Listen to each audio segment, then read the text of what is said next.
ఏడ చూసినా చుట్టూ కెమెరాలే, ఏడికి పోయినా కెమెరాలే. అయినా సరే దొంగతనాలు చేసేటోళ్ళు మాత్రం మారలే.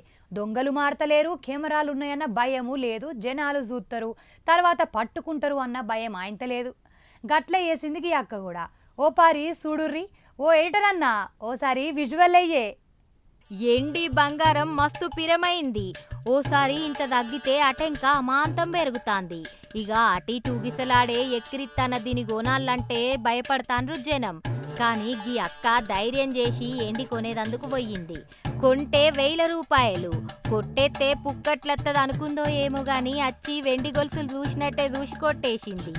అబ్బర బిడ్డ మెల్లగా పట్టుకొని తీసి ఒడిలో వారేసి చెయ్యి లేపిందిగా.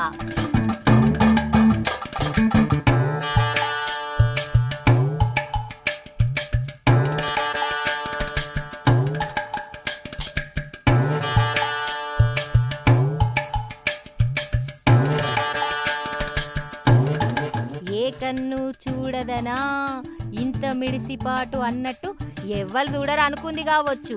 అటు ఇటు చూస్తే కెమెరాలున్నాయి, నడిమిట్ల నువ్వుంటివక్క. గా కెమెరా ఉంటదనే తెలివి సుతం లేకపోతే ఎట్లా? దొంగతనం చేస్తే దొరకకుండా చేస్తారు. మరి నువ్వేందక్క గిట్ల చేసినావు? సీసీ కెమెరా ఉండంగానే గిట్ల తీసి గట్ల ఓళ్ళేసుకుంటివి, అడ్డంగా దొరికిపోతివి అన్నవట్టే గిది చూసిన జనాలు. ఈరోజు అనగా 12/2/2026 తేదీన నంద్యాల ఉండవన్ పరిధిలో గోల్డ్ షాప్ లైన్ ఉన్నటువంటి హెచ్ఎం జ్యువెలర్స్లో దాని ఓనర్ అయిన అల్తాఫ్ హుస్సేన్ వచ్చి ఉండవన్ పోలీస్ స్టేషన్ కంప్లైంట్ చేశాడు.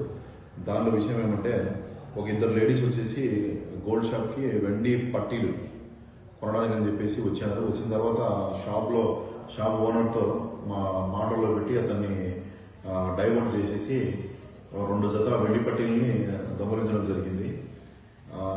ఆ ఓనర్ వచ్చేసి ఆ ఇద్దరు లేడీస్ మీద డౌట్ వచ్చి వెయిట్ చెక్ చేసుకోగా దాదాపు 170 గ్రాముల అంటే 17 తులాల వెండి పట్టీలు తక్కువ రావడం జరిగింది.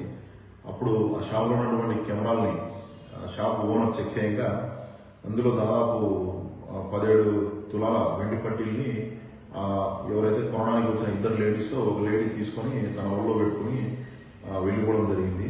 దాని విషయంలో ఈ షాప్ ఓనర్ అయిన అల్తాఫ్ హుస్సేన్ ఉండవన్ పోలీస్ స్టేషన్ మీద కంప్లైంట్ చేశాడు. దాని విషయంలో వారిద్దరి మీద దొంగతనం కేసు నమోదు చేశాము. ఆ సీసీ ఫుటేజెస్ కూడా బార్డర్ పోలీస్ స్టేషన్స్ కి పంపించాము. నంద్యాల హెచ్ఎం బంగారం దుకాణంలో అయింది ఈ ముచ్చట. వెండి పట్టీలు కొందామని వచ్చి 17 తులాల వెండి పట్టీలను కొట్టేసింది. ఎంత తక్కువ 50,000 రూపాయలు గవి. ఆఖరికి వెయిట్ చూసుకుంటే 17 తులాలు లేవని తెలిసే వరకు సీసీ కెమెరాల చూస్తే ఇంతకు ముందు వచ్చినోళ్ళే అని తేలిందట. మళ్ళా తీస్తుతం ఏం యాక్ట్ చేస్తాంది ఏం తెలియని దాని లెక్క. కెమెరాలు చూసిన దుక్నపోళ్ళు ఎంబటే పోయి కేసు పెట్టిండ్రు. ఇక సారోళ్ళు పట్టుకునేవని పట్టుకున్నారు.